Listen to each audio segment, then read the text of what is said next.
Hey guys, it's Ghosdee. Welcome back to my channel, and this week I'm sharing 7 underrated horror films.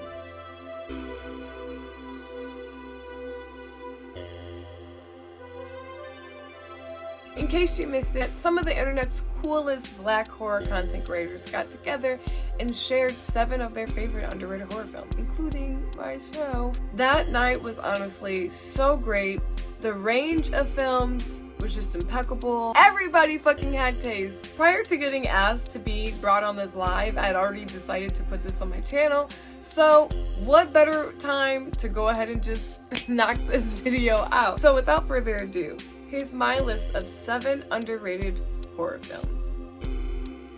Now, I'm always nostalgic for an early 2000s, late 90s vibe, especially if it takes place in a boarding school. It is this eerie psychological thriller. It uses non-linear storytelling. The beginning of the movie is the end of the story. It's kind of a mystery in a sense in that way. I love a good mystery, and I also love plot twists. So the premise of this film is there's 4 high school students that are supposed to be on this trip, but instead they decide to stay back to party. 2 girls and 2 boys. They're best frenemies type, and the MO is to like flirt, get the attention of boys. It's like high school drama, but it's so fucking good. With it taking place in the early 2000s, with a lot of horror in that time seemingly being inspired by 90s grunge music videos, I was into it. I'm into it. I'm thinking Ghost Ship. I'm thinking Resident Evil, and the editing style, and the music. I mean, even Saw. It has Thora Birch and Keira Knightley,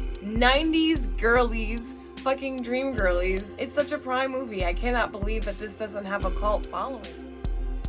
I love The Final Girls. It just has everything you would want in a horror comedy. It has the greatest meta references. This movie feels like a sister to Scream. It baffles me that it doesn't have a sequel, especially the way it ends. It totally should have a sequel. I was just totally blown away with all of the meta references and the horror genre, and then on top of that, the story of a daughter reconnecting with her mom who's deceased, who was a final girl. This is very feminist, focusing on final girls and the tropes of final girls in the horror genre. I think Tessa Farmiga is her name, I'm not sure, but is Vera Farmiga's younger sister, who's notably in AHS. She's like the main protagonist in this, and it was like 2015 when this came out, so it was her prime.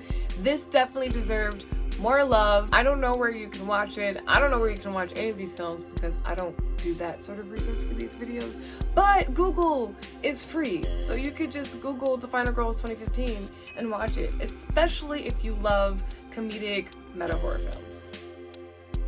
Come True took me by surprise in a sense that I typically am not into the 80s aesthetic, but I think the way that this was only a hint of that as far as soundtrack and some visuals, but it felt more like a dystopian sci-fi. It feels more like an experience in a sense, but it does have a story, and it is pretty creepy. You know, the mystery of the sleep paralysis demon, exploring insomnia and dreams. What I really enjoyed about the film is the weird experiment they're doing where they're projecting people's dreams as they dream. It is a little bit surreal, very dreamlike movie. More on the thriller vibes, has a little bit of romance as well, which was strange. Great sex scene though. I just really enjoyed what they were doing visually and how they brought in the horror into it.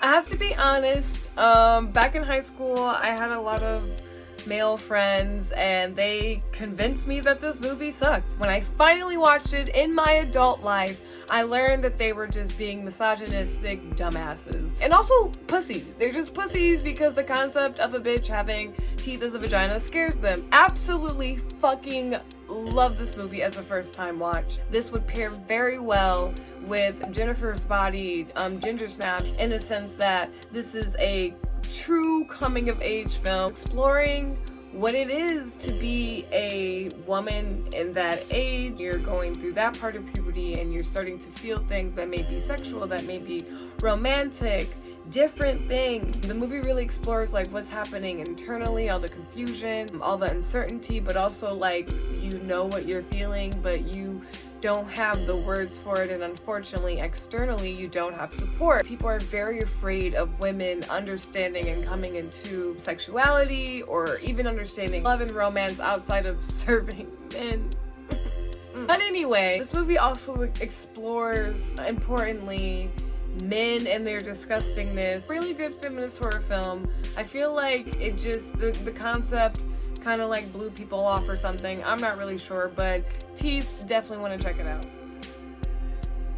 Rent-A-Pal was such a good find on Hulu, especially on those dark nights, those like very dark and lonely nights. This is such an isolation horror type film. It's about this guy who is kind of a loner. He's older, he's trying to date. This is at the time where you could do dating through videotape, much like internet dating now. Truthfully, I think that's really fucking cool. I wish I could have done that. That's not working out for him, but he does discover this tape that is Rent-A-Pal, which is essentially the same thing, but instead of like you're vetting out people, you have this tape that's actually just your pal. He got attached to the tape, but then like he needed to go out and meet other people, and he actually does like pair with someone. It seems like the Rent-A-Pal was having some jealousy issues. It's kind of fucked up in a lot of ways. He's taking care of his mom. He has a lot of anger.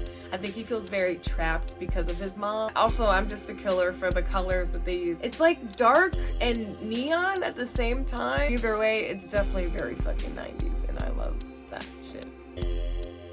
This is such a great Southern Gothic. We have the occult and like voodoo going on. Great plot twist in the end too. Kate Hudson's in this movie. This is one of my favorite movies. It's one that I watch every Halloween. I just simply think that the scares are so effective every time. The plot twist is so effective every time. The story is very original. On the outside, you would expect, oh yeah, a young woman moves in, takes care of an old lady. Old lady's crazy, blah, blah, blah. They mix it with the haunted house film. So it's like crazy old people, haunted house, beautiful plot twist.